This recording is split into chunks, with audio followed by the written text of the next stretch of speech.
Okay. All right. Good evening, everyone. Nick Wagner, Senior here. Welcome to another episode of the Full Potential Podcast. We record this live every Sunday night, and I have an amazing guest tonight, Brent Robertson, who I'm going to introduce you to in 1 second. But everyone asks, why do I do this? What do I use my Sunday nights for at 8 o'clock to introduce you to amazing people? And the goal is to really inspire individuals by hearing their career journeys like Brent. So what we're going to do tonight is dive into the journey of Brent Robertson. So, Brent, welcome to the show. And if you could just say a few words to introduce yourself, that would be fantastic. Sure. Nick, thanks for having me. You and I have known each other for some time now, so it's great to be able to jump on with you, and just love to be part of something you've really been dedicating your life and time to. So it's great to be here. So every Sunday we hear from someone who has a unique and inspiring career journey, Brent, and I think yours is absolutely falls in that category. And we're gonna go all the way back to hear how it started, and then how did you end up owning two of your own businesses where you are today. But I always like to start the conversation with the question: when you meet someone for the first time and they're like, "Oh, this is Brent Robertson. Hey, nice to meet you." How do you introduce yourself? Like, what do you actually tell people that you do? Because you do a lot of things. So I'm always curious, how do you actually introduce yourself to individuals when you meet for the first time? It's a great question, and it often depends on the context of the conversation. But really, I think the best way to describe it is I help guide individuals and leaders to really design and live into a much more intentional future. There's this idea where if we just keep bumping along, there's going to be a way it turns out. Is that really a choice, or is it just what happens? And my work really focuses on, well, what if we had a say in it? What if we could have more influence on the future that we wanted to create? And what if we did that for someone on their own or through an organization? And really spent the time to understand, dream up what that future might look like, and then go about the commitments needed and the development needed to be able to live into it. And when you have that conversation with people and actually mention what you just said when you meet someone, how do they respond to that, right? Because when you think about that, it's like a pretty deep comment, right? You're like, oh, I change people's lives, right? And that's basically what you're saying, right? I try to make your life better for the future. What's the reaction to that? Yeah, I guess if it depends on the amount of patience and time, but most of the time it begs another question. People are like, "Well, tell me more about that. What do you mean? What are you getting at?" And there's a lot to it. There's a pretty big story behind it, for sure. And it's really nice when that invitation opens up to be able to dive into it. So yeah, and we're going to dive into that because I want everyone to be able to hear what that journey looks like. So you're an entrepreneur at heart. Like I mentioned earlier in the show, you own two of your own businesses, and I want to kind of go back in time to when you were growing up as a kid. Was it always your dream, Brent, to be an entrepreneur and own your own business, or was it something that just you kind of happened to? It just ended up working out, and that's the journey you went on, or was there always a purpose? And a plan to own your own business? Never. Yeah, no, not certainly when I was younger. It was the idea of having a business of interest to me. And in fact, it's funny using the word entrepreneur. Yes, it's true. I'm co-founder of one company and creator of another. But like building businesses isn't really what I'm about. It's about practice. It's about having a place in which a certain kind of practice is possible, and then building a business around that. Interesting. Okay. So when you were a little Brent, what was the dream what did you want to be when you grew up? I always like to hear this because I always find it interesting, Brent, that most people that have the dream when they grow up of what they want to be when they grow up, actually it doesn't end up that way. So what did you want to do? The best way to put it, there's kind of an interesting story here, and some of it I didn't really recognize until more recently. Like you start to see a pattern of, wow, how did this all connect? For me, I grew up in an unusual household. Started my life in Japan. I was a Navy brat. Moved around the country a lot. So I was constantly sort of being uprooted and brought into new experiences. And so I had to get pretty good at like being adaptable and responsive to change. And my father was an electronic engineer who worked on like particle accelerators. It's a really esoteric job that he did. My mom was very creative and was a landscape architect, organic gardener. And so, I was probably able to solder circuits when I was 4 years old. My dad and I would like go to the dump and pick up old TVs and bring them home and fix them. Or I might be, up the street with my mom, like shearing a sheep, carding wool, spinning it and making something. Right. So I had this like really strange life, lived all over the country, wound up in a little town in New England. And all through high school, I enjoyed two things a great deal. One was art. I did a lot of illustration work, and the other was science. Fell in love with physics and chemistry. And so, yeah, sort of like being grounded in sort of the world that is, right? Knowing a lot or wanting to learn a lot about science, and at the same time having this real deep creative expression started at a pretty early age. And that continued as I went into college.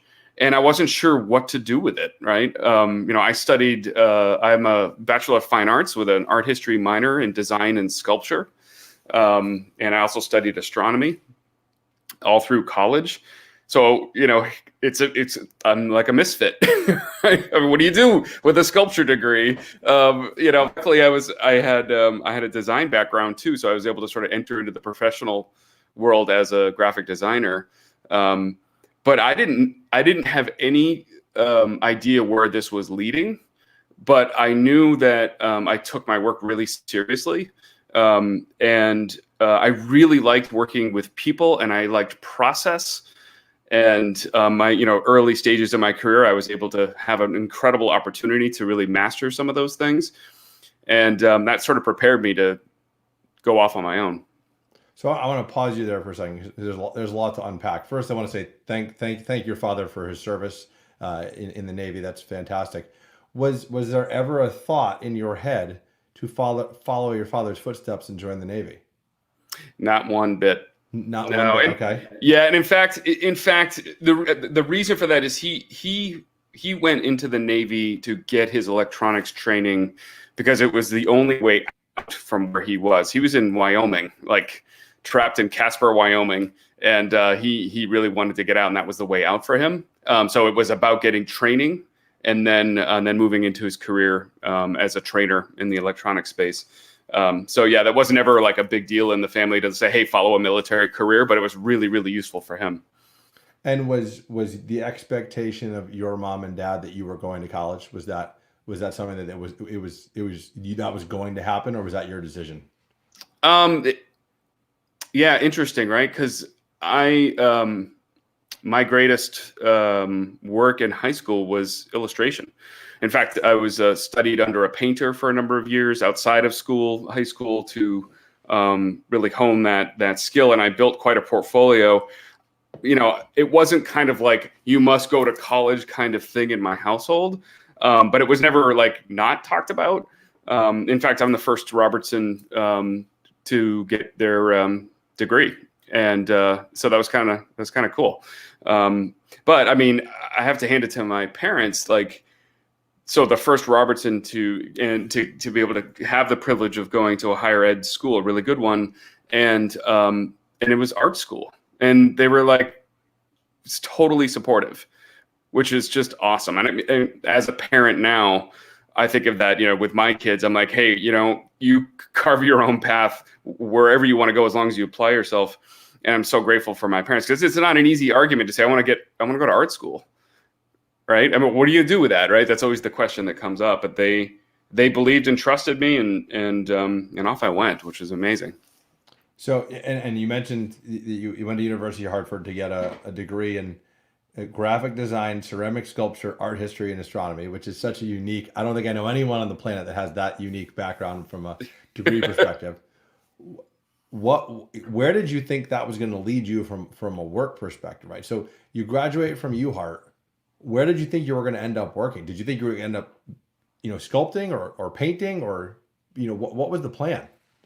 So my first pursuit in school was sculpture. I threw pretty massive thrown pieces, and I took on internships. I was working in Gloucester, Massachusetts, with a couple of artists there, and it gave me a chance to really see, well, what would it be like to have this be my career?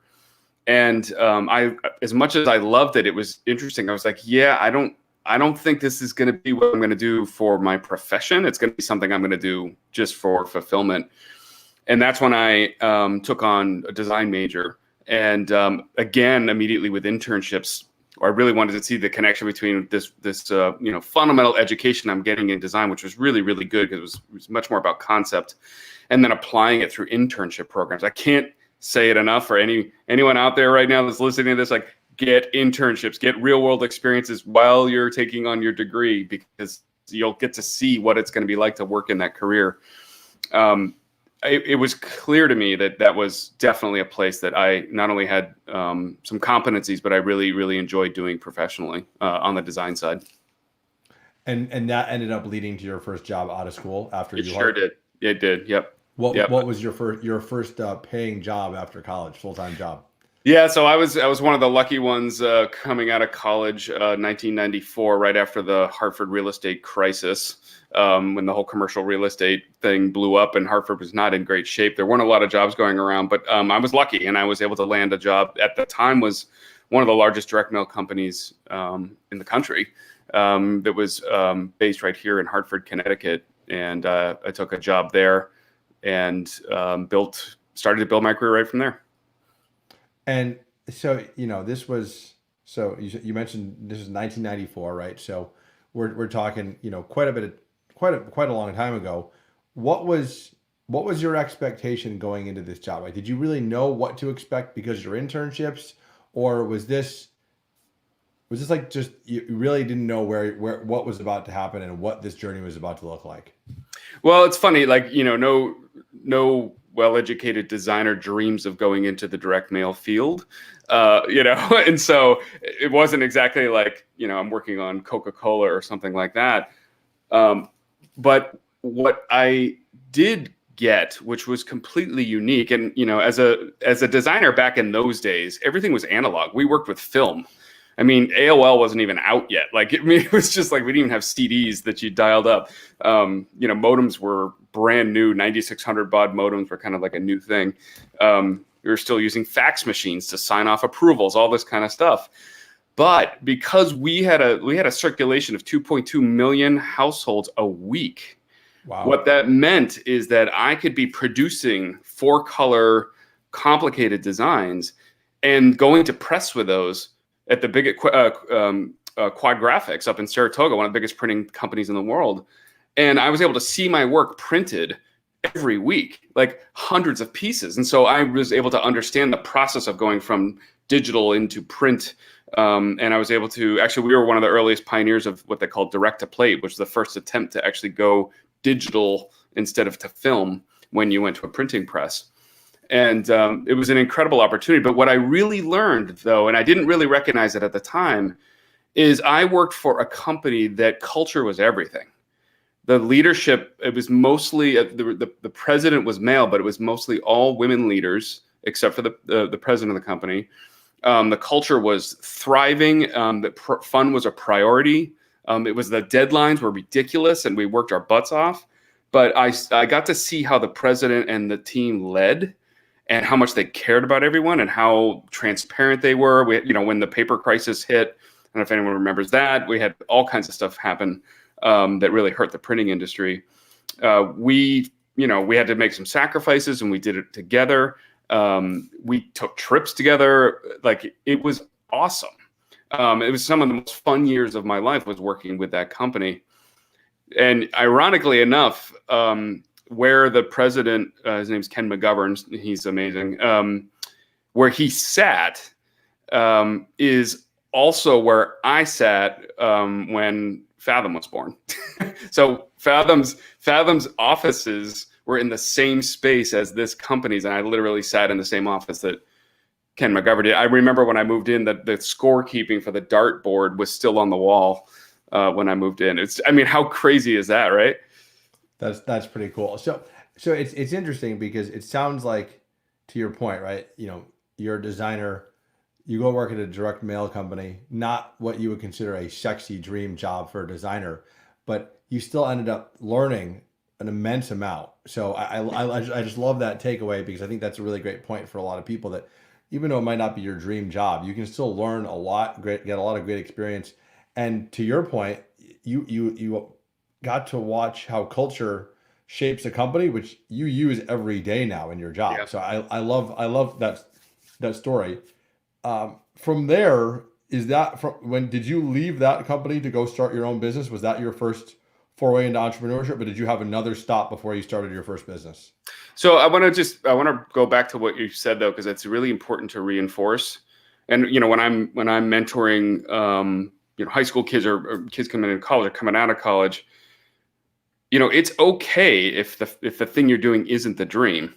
See what it is you can learn and master, and use it as part of your path. Even if you're not sure what the next step is, just realize that, hey, is there treasure here to learn? And there was a great deal of it in that first job. Well, that's when we got to modems that were like 14.4, if you remember. We could actually start to use the interwebs, this mysterious thing that went beyond the chat rooms on AOL.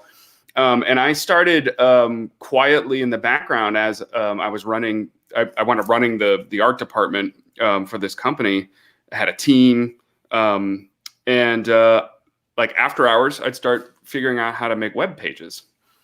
And that, it was a mess. Like the early stuff, the early HTML was just like, it was just horrible to work with. And there was no good web development applications. You had to sort of figure it out. And I was like, this was literally like the beginning of what we all now know as, personal web pages. This was you were like the OG of the original web page. That's great. Yeah. I had my own personal site.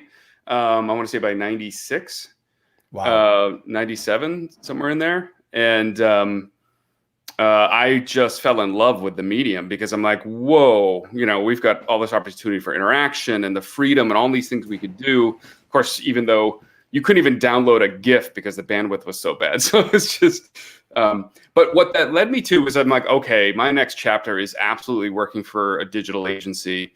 And so I was on the board for the Harvard Art School, and I met this guy, Seth Brewer, who was also on the board. And he was the art director for this digital firm that wound up being one of the biggest in the state. And I joined that firm in 1998. And I sat, it's a funny story. I sat at this fold-up table like everyone else did at this .com startup company with duct tape and bubble gum PC. I've only worked on Macs. I'm sitting here with this PC, and I show up for work one day, and the screen is it's like a programming prompt. Like there's no like GUI, there's no nothing. It's like just start writing code. I didn't know a stitch of code. Everything I had worked with was done through visual language. So I wound up every day at lunch reading HTML for Dummies, and that's how I just friggin' figured it out. And that's how I started in the digital space. That's so interesting. Yeah. And it's just, I think for a lot of people listening, some of us remember what this was like. We're like, oh yeah, this was, we grew up with this. And then some people listening are like, what on earth is he talking about with a 14.4 baud modem? Like what, right? Like you didn't have a high-speed internet? No, we didn't have it.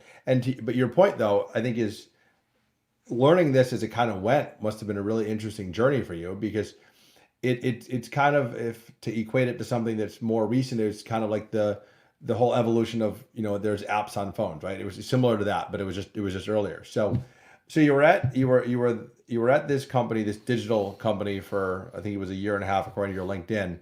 At what point did you get the itch to start your first business, right? And why, right? So yeah. What was did you realize, wow, I can do this on my own? Or what was the kind of like the driving force behind starting your own thing? Well, so that's when I started to notice, right? It came from a company that had this incredible culture. I came into a company that was much more new and startup-y, But I started to notice some things like structurally about the organization. The different there was almost 30 of us there. The departments were very disintegrated. You had the account team over here, you had the tech team over there, you had the whatever. There was never any sort of coming all together and daily huddles or anything, and there was nothing like that going on. And we did incredible work, but I felt like, man, the way this place is set up and the way that, if I need to get answers to something, I go to like 6 people to get answers. This seems to be really wasteful. And it was frustrating. And, there's lots of disconnects between what clients wanted and what the designers were doing. And I was then I was there a year and a half. I wound up leading the whole creative team. I was just like, and then I started to bring up these ideas to the ownership and be like, hey, what if we did these structural changes, whatever. And I just sort of hit roadblocks. And I was only there a year and a half. And I'm like, that's it. Like, I think I see a better way to do this. That I remember it was sitting with my now ex-wife, but her and I were having sushi together, and I'm like, I think this would be the time to try going off on my own. Now, in the meantime, I had built a nice little following of some clients as I built my digital career, even before I started this company. So I had some stuff going on. I was an early adopter. I had a website. People found me, and that was it. So it was January 2000. I quit and burned the ships. I mean, literally, like, that was it. There was no, I was on my own, and I fully expected that I was going to sort of bump along by myself for a year, get this thing going. 3 months later, I had 3 employees. So it went really fast. We're talking, you've now been working for yourself for over 20 years. Yeah. Yep. And going back to what my original question at the beginning, that you never dreamt of being an entrepreneur. Like, that was not something that it wasn't what you thought you would the path you would end up going down. But as you gained these experiences working for other companies, learning what you liked and what you didn't like, you realized, you know what, I think I want to do this. And you mentioned 3 months later, you ended up having your a team, right? After only 3 months. So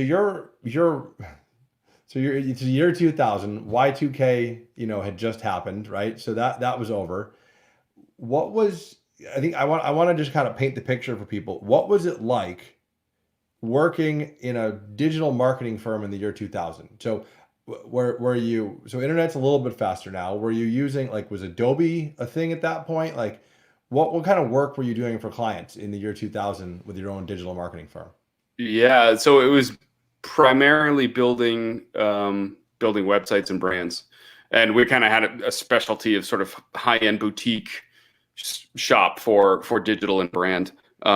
It was pretty primitive back in the day. I mean, literally, we worked in my apartment in a spare bedroom. We had client meetings at the dining room table. Went through a Herculean amount of toilet paper in that little apartment. It was just, I mean, it was like, and it was long hours, and it was a lot of fun, and it was like everything was experimental, because I mean, it was like HTML1. I mean, it was buggy as hell, and like browsers, we were dealing with like 5 different browsers at the time. No one had Go Live was the preferred platform for GUI design. Quark Express was still out there. I mean, it was an interesting time. And if you remember, it was also the same time that Apple almost went bankrupt and Microsoft had to bail it out. And we were all on Macs, and it was like, oh my God, is the end near? We're gonna have to switch over. I think all this turmoil was going on. But on the other end of that turmoil, because the field was brand new and everyone was jumping on board, there was a ton of work and there was a ton of money. I mean, it was crazy. All the .com startups just burning through millions of dollars a month because no one knew what they were doing. They're just throwing money at it as fast as they could. And we took on a couple big clients down in Stanford. I worked down there like 3 days a week. And it was a lucrative time for sure at the very beginning. So while you're starting this business, I just want to ask you, what was your big takeaway? What was the big thing you learned early on?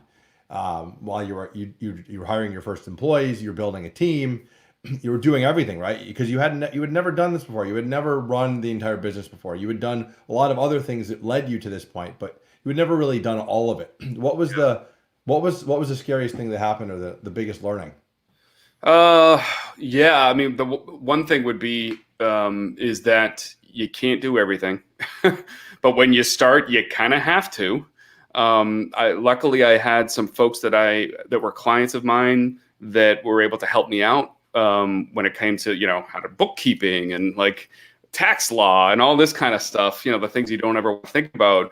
Um, and it was tough going at that stage where it's like, okay, it's time to like get like payroll in order. It's time to like think about these things, and that's pretty scary. I remember, and the buck stops with, I remember one time we had some sort of a software snafu and accidentally launched a company's website before it was supposed to. But for whatever reason, the server went down and we lost the original site. And my whole family had gone away on vacation, and there I was working 24/7 for like 3 days in a row trying to like repair the damage. I didn't have any choice, and that was like at the time I'm like, oh my god, like it was the worst thing I could have ever mistake that could have ever happened. It was no big deal at the end of the day, but at the moment, boy, I'll tell you, it's scary.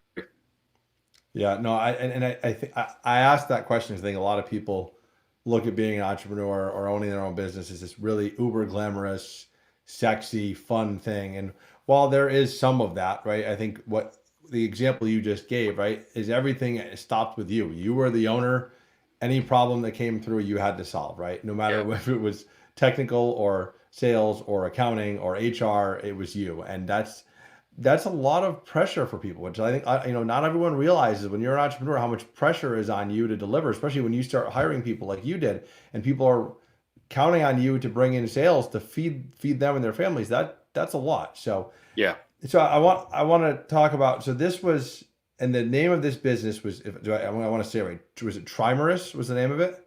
So in 2000 it was BR Graphic Design, very original name, my initials, and then really it was about the time that my fiance at the time had enough of us working out of the apartment.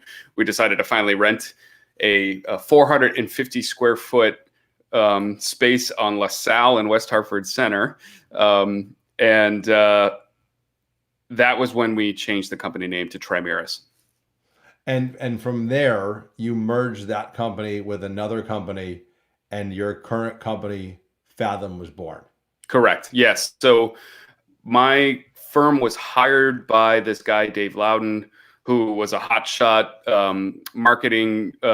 chief marketing officer from the .com West Coast, came here to take on a big startup here in Hartford. Of course, like almost all of them, it went belly up pretty quickly during the .com bust. And he went off on his own and started a consulting firm doing strategic marketing consulting. And he hired us to help him build his business and his identity. Wound up sharing space together, wound up outgrowing. We were at the Exchange in Farmington. We wound up outgrowing that space, and we decided to move downtown back to where it all started on 100 Allen Street above Agave.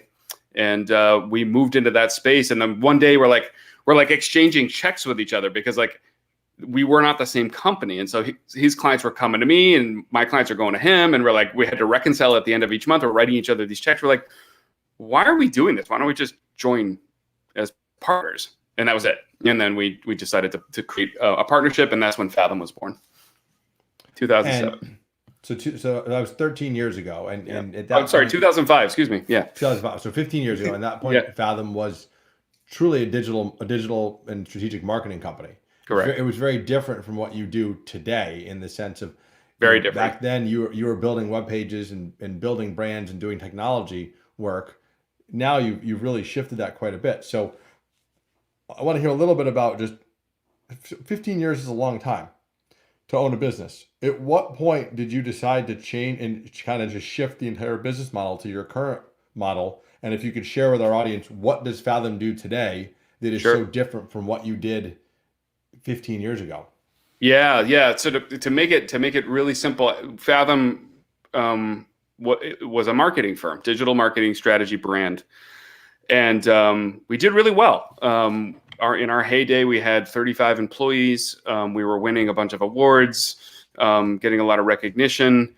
And the busier we got, the more successful we got, the more sort of it became about running the business, which was not like the favorite thing. Like the favorite thing was doing great work. And what also happened was we realized that to keep feeding this machine that we were building, we had to take on a lot of new clients, which is great. But the work we were doing, the reason we were so good at it is because it had to have a soul. Like it had to mean something to us.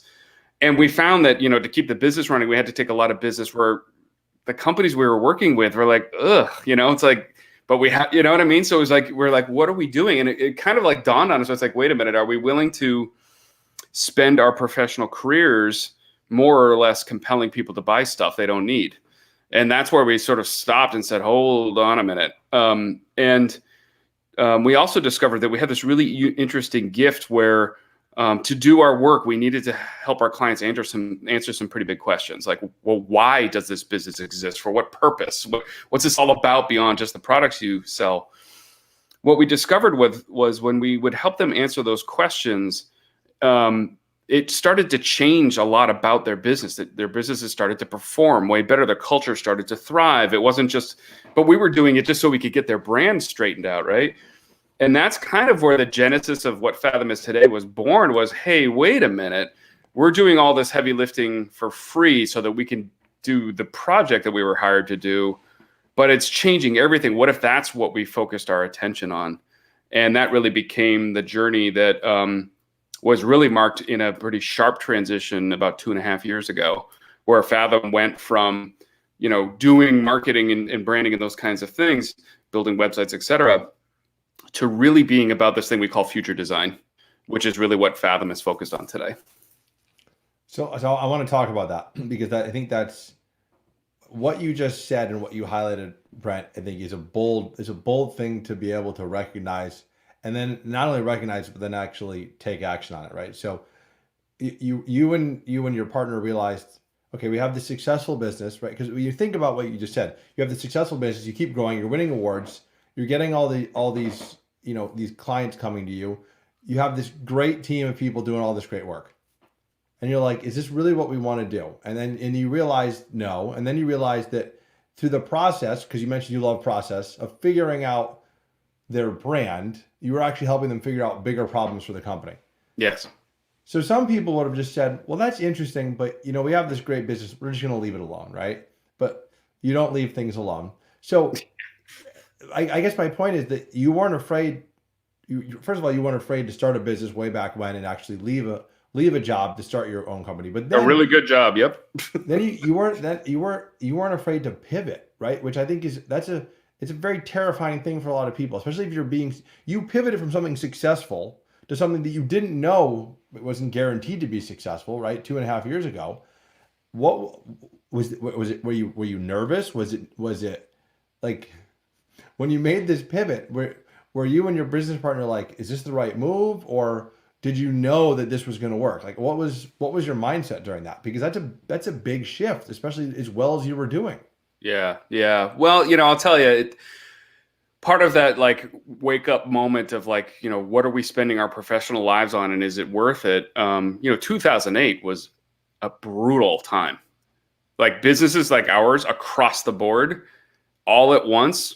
Nobody was doing any new work and nobody was paying their bills. We got our ass kicked. 2008 was a disaster. And if you remember, from like August having one of the best economic months to September being, the recession was like, it was right off a cliff. Like it hit us square. We had to lay people off. That was the worst. And that's really what started to wake stuff and say, look, if it's going to be this hard, which it is, I don't know. There's no sugarcoating it. Leading a business is hard, and you have to make hard decisions, and not everyone's going to be happy with you based on those decisions. That's for sure. And we're looking at them like, man, we just went through hell, had to lay people off, shrinking to meet the economy. Mm-hmm. Do we really love what we're doing? Do we love it enough to have it be this way? And that was really kind of pushed us along to say, I'll also say this, it wasn't easy making the transition either, because this thing that we were trying to do we'd never really heard of it before. Like it was kind of a new field. We had to name it. There was no name for the field that we were operating in. And But let me pause you. But you already did that once before with the websites and the internet, right? So yeah, yeah, I mean it's scary, but you've already done scary. So this was just a new scary, right? it was a new scary. Yeah, it was a new scary, but it was like completely off the map of like any sort of known field at the time. And I think, the biggest struggle was that Fathom was like living two lives for a bunch of years. We were holding on to this old business because it paid the bills, Right. while we were building this emergent business that was still exploratory. And it was tough going for a while. And we stuck it out. And it was like 2.5 years ago. I use the metaphor burn the ships. What I mean by that is to cut the ties with the things that don't let you go back to your safety net. And we did that 2.5 years ago. And I'll tell you that the transformation that's happened for Fathom, and of course our clients along with it, has been incredible. What's happened over the past 2.5 years as a result of finally saying, this is what we're doing. This is how we're moving forward. And it's been amazing. And I think the interesting thing for our audience listening is you went from a larger company with more employees and I'm going to guess more revenue to a smaller company with fewer employees and less revenue, but you're happier and more successful doing it, which is probably a contradiction to what a lot of people would think. Yeah. Yeah, I would say so. Much happier, much more satisfying work. Actually, we make more money now as a result of the transition as well. We work in the work we do is the hardest thing we've ever done, but it's it's amazing. Now we are growing, and so the intention is to bring folks into the team. So yeah, but not to the point where it becomes about the business, where it's so much of our time is spent on managing business. And I'm gonna link to the Fathom website in the show description, Brent. But in 2 sentences, for someone listening, why would someone hire Fathom, right? So like, why would a company come to Brent and say, Brent, we need Fathom to come help our company? Sure. 2 reasons. One would be that you're a leader of an organization and its current state can't continue. For whatever reason, the world has moved on and you're being commoditized. Something's going on where the experience of your organization is just not one that is working for you. That's on one hand. The other hand is that the leadership has an ambition and they're not sure how to get access to it. But nonetheless, there's some sort of catalyst inside the organization that says it can't go on like this. It's time to bring about change. And I'm not talking about, hey, things are going pretty well and let's just do some continuous improvement.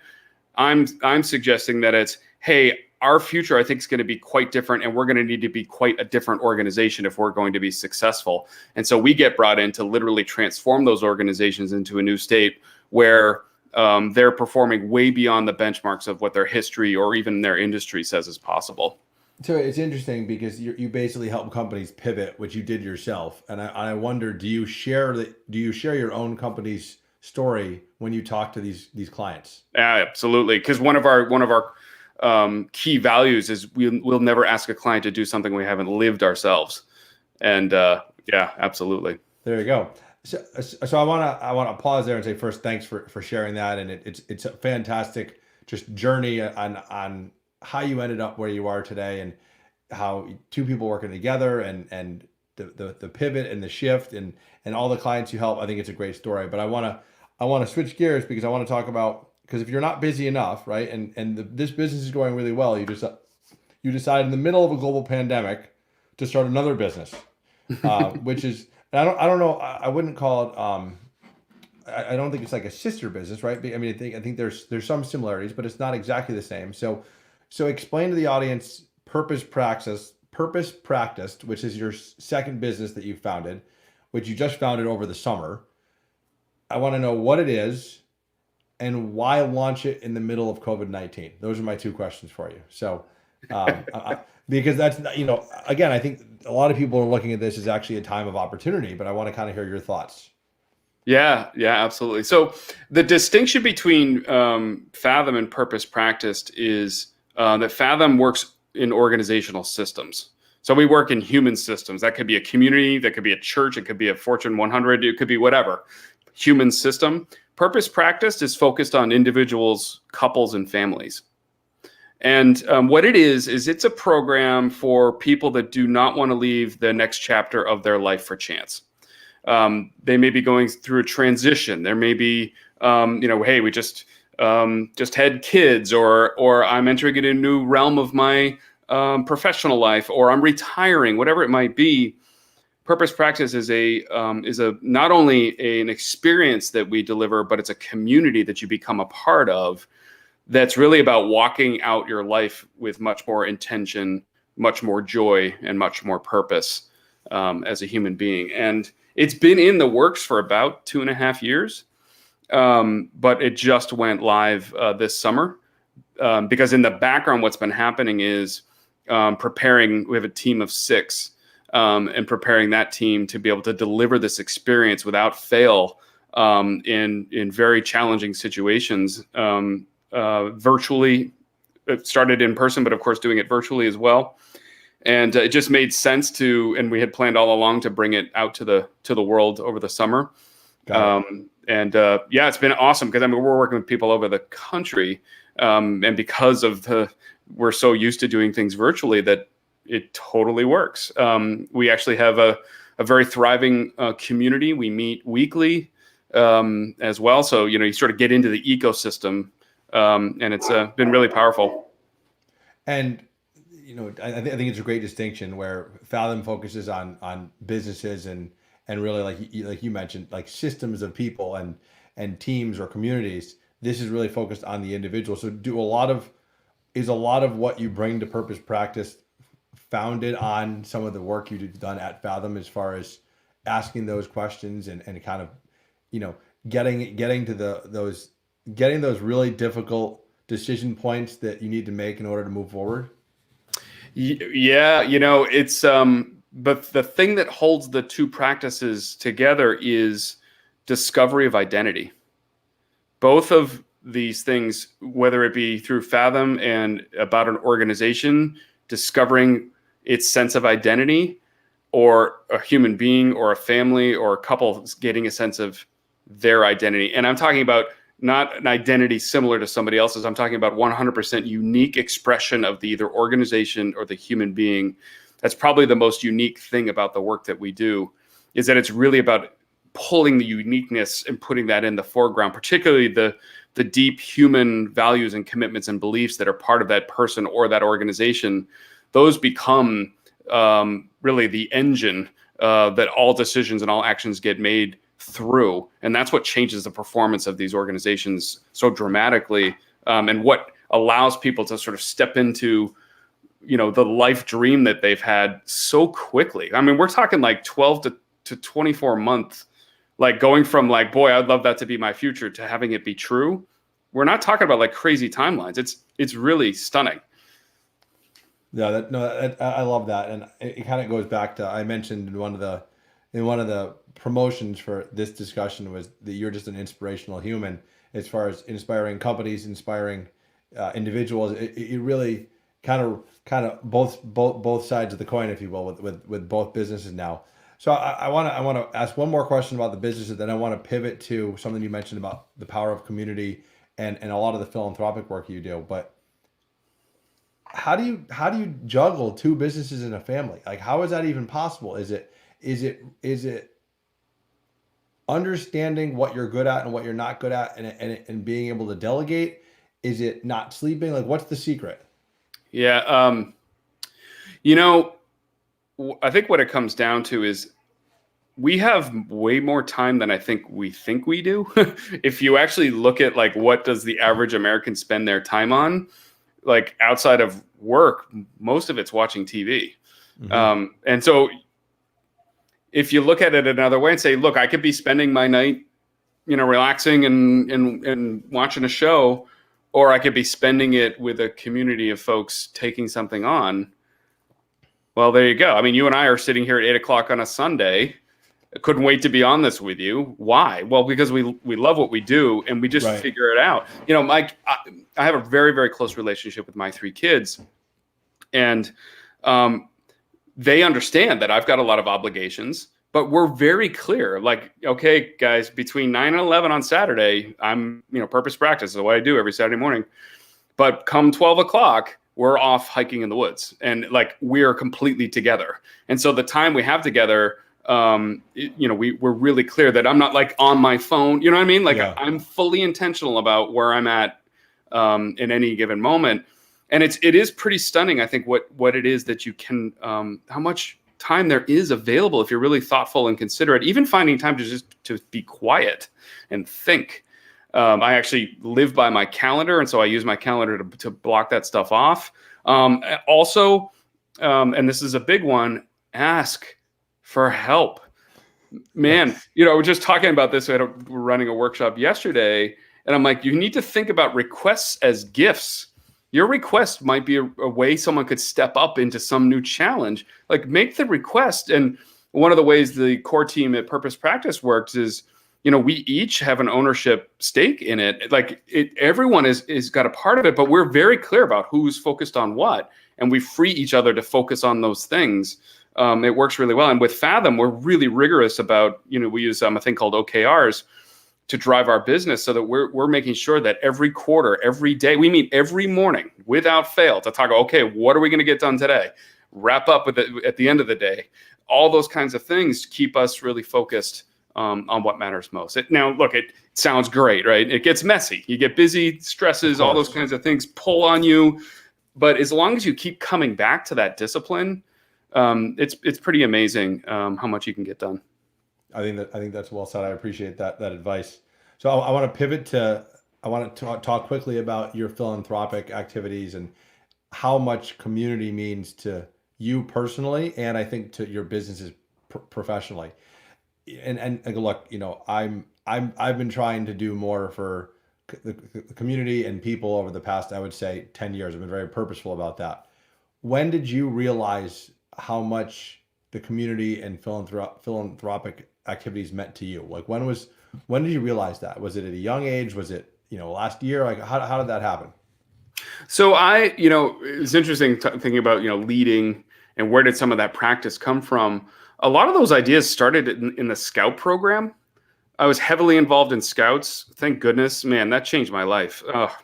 I know that it's been a bumpy ride for the Scout program, but that was about creating good citizens.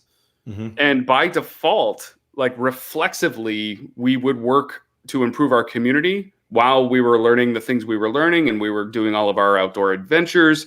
We would spend just as much time improving the community. It was like, age 7, you're spending, every other weekend doing a community project. And so it's just like part of, you just take care of the world around you. And that really came to life. Fathom has a long history of taking on pro bono clients and doing things like that. But where it really started to come together was when SIP sessions were born, which Nick, of course, you led one, or you were the first this year. And you were the first pre-COVID. You were right before. Holy cow! Right before. It seems like forever ago. It seemed like forever. And one of the things that we found we're really good at is creating communities.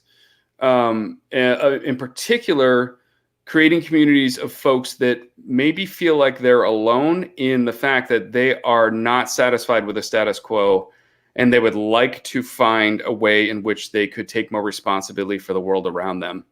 And so over the years, creating communities that are designed for that purpose, SIP session being one of them. Create What's Needed was one that was born during the pandemic and became a very, very powerful community to hold leaders together through this whole crisis. These are things that we pour a lot of time and attention to. And what's amazing to me is, I go hiking a lot with folks that are in these communities, and just like you won't believe what's happening as a side effect of these communities. People are meeting there, and then they're conspiring, and they're doing this, that, and the other thing. It's been really incredible. But lately, I've been focusing a lot of my attention on human trafficking and the side effects of loneliness, particularly sex trafficking industry. Loneliness is the fastest rising health crisis in the world. the side effects of it are just horrible. And the number one in the sex trafficking industry, the number one consumer group of that is 30 to 50-year-old white males. And so I do a lot of work now in helping create community as the antidote to loneliness. And often it's incredibly unhealthy and dangerous ways in which we compensate for that loneliness. And so that's been definitely a big thing that I've been taking on, working with Amira, who has built a whole new way in which we can get people out of that industry. And that's been really meaningful work as well. But there's this great Margaret Wheatley quote, which I use often, which is, "There's nothing more powerful than a community that discovers what matters to it." And I'm the MC for Keep America Beautiful's Vision event on Wednesday night, and that's the core of that entire conversation. This huge national organization is talking about the power of purpose and community, and we're bringing it out nationally on Wednesday, which is pretty cool. I wanted to highlight that simply because it's always been something that you've focused on in a lot of like your work and what you share on social media. It's just always been a great, I think, part of who you are, that giving back to the community. So I just wanted to make sure we hit on that, and I appreciate you sharing. And I had no idea that the Scouts were a big part of your, where you learned that. But I think what you said makes a lot of sense. So thanks for sharing that. So I just want to thank you again for making time tonight. It's been a great discussion. I always end my my podcast with the same question for every guest. What is that one piece of advice you would give to my audience to help them reach their full potential? So what is that one thing that you, Brent, have done throughout your career, whether it was working for someone or being an entrepreneur, that's helped make you so successful? The way I would put it is never forget that you are a one-of-a-kind, unique design. Nick, right? You are one of a kind. And that means that you are specially equipped for some unique purpose. Find out what that is. Find out why you're designed the way you are. Don't worry so much about trying to conform into fitting into whatever the world has, because we know how quickly we step past the world we've created, right? Think about the fact that the job description of your future might be one you need to write. It's not waiting for you. And so whenever you're feeling like you need to like contort yourself to fit, find a community where you can spend more time on what are those unique things about me? How do I grow and practice those? Because I'll tell you, the world needs more of us to bring our unique gifts forward, and to find each other and conspire together to take responsibility for things, because no one's going to figure this out for us. We got to do it ourselves. I think that was well said and very inspirational, and I appreciate you sharing that. And obviously, it served you well because you've been successful in a variety of different experiences. Like I said, working for others, now working for yourself, now two successful businesses. So again, Brent, thank you. We'll link to your LinkedIn profiles. If anyone wants to connect with Brent personally, they'll find you on LinkedIn. We'll link to the Fathom website, and we'll also link to the Practice Purpose website as well. So if people want to get in touch with you, whether it's for their business or for themselves individually, they can get in touch with you and possibly work with you and the team. So thanks for making time, and I really appreciate you joining us tonight. Absolutely, Nick. And thank you for doing this work. This is great. I wish I had access to this when I was a young entrepreneur. So this is a really great thing you're doing. I appreciate that. Stay well, and we'll talk soon. Thanks, Nick. Thanks, Brent.